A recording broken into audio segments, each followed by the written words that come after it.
El sol cae a plomo sobre las calles de Argelia. En un rincón del barrio obrero, un niño camina descalzo, con los pies quemados por el asfalto ardiente. No lo sabe aún, pero está destinado a sacudir los cimientos de la filosofía moderna. Ese niño es Albert Camus. En la historia de la humanidad, pocos pensadores han enfrentado con tanta crudeza la falta de sentido en el universo. Camus no solo lo comprendió, sino que lo abrazó, y con ello cambió nuestra manera de entender la existencia. Albert Camus nació el 7 de noviembre de 1913, en Mondovì, Argelia, entonces colonia francesa. Su infancia estuvo marcada por la pobreza y la pérdida. Su padre murió en la Primera Guerra Mundial cuando él tenía apenas 1 año. Su madre, analfabeta y casi completamente sorda, hizo lo imposible para sostener a su familia en un hogar sin apenas recursos. Desde joven, Camus sintió la dureza de la vida, pero también encontró refugio en el sol, el mar y el fútbol, sus grandes pasiones. Sus talentos intelectuales lo llevaron a la Universidad de Argel, donde estudió filosofía, pero la tuberculosis truncó su sueño de una vida académica convencional. Sin embargo, el destino tenía otros planes. Camus se involucró en el periodismo y el teatro, herramientas que usaría para desafiar el statu quo. Durante la Segunda Guerra Mundial, se unió a la resistencia francesa y dirigió el periódico clandestino Combat, donde luchó contra el nazismo con palabras afiladas como cuchillos. Fue en esos años cuando su pensamiento filosófico tomó forma definitiva. El absurdo se convirtió en su gran tema, la idea de que el ser humano busca desesperadamente un significado en un universo que no tiene ninguno.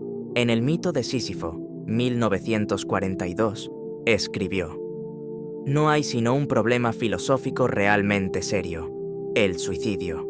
Juzgar si la vida vale o no la pena de ser vivida es responder a la pregunta fundamental de la filosofía».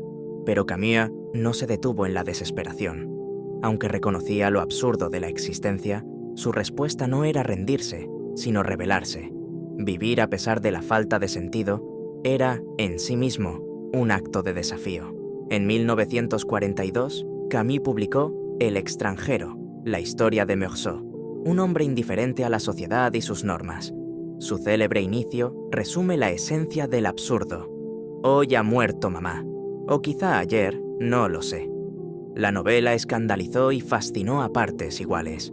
Con un lenguaje seco y desapasionado, Camus mostraba la indiferencia del mundo ante el sufrimiento humano. Años después, en La peste, 1947, utilizó la epidemia en la ciudad de Orán como metáfora de la resistencia humana frente a la adversidad. En ella, escribió: «La única manera de luchar contra la peste es la honestidad». Estas obras consolidaron su reputación, pero también lo alejaron del existencialismo de Sartre, con quien mantuvo una relación de amistad y conflicto. Mientras Sartre defendía el compromiso político total, Camus rechazaba el fanatismo de cualquier tipo, tanto de derecha como de izquierda.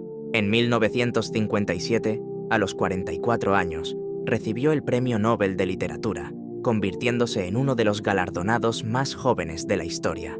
En su discurso, dijo: «El verdadero artista se niega a desesperarse, quiere servir, simplemente, a los que sufren la historia».